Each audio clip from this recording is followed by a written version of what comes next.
వక్ఫ్ bill ఇది ముస్లిమ్స్కి సంబంధమైనది. అయితే ఇండియా వైడ్గా దీని గురించి ఎందుకని అంత కాంట్రవర్షియల్ అయ్యింది?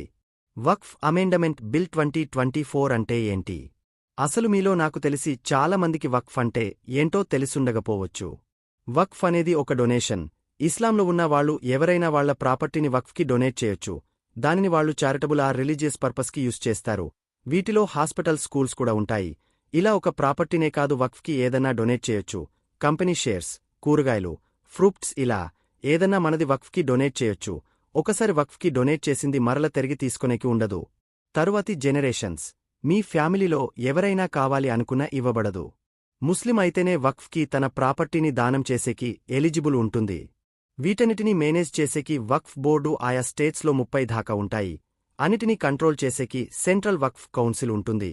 ఒక్కో వక్ఫ్ ప్రాపర్టీని మేనేజ్ చేసేకి కేర్ టేకర్గా ముఠావాలి అని ఉంటారు. ఈ వక్ఫ్కి సంబంధించి ఏదన్నా డిస్ప్యూట్స్ వస్తే వక్ఫ్ ట్రిబ్యునల్స్ ఉంటాయి. ఇవన్నీ 1995 యాక్ట్ ప్రకారం పనిచేస్తాయి.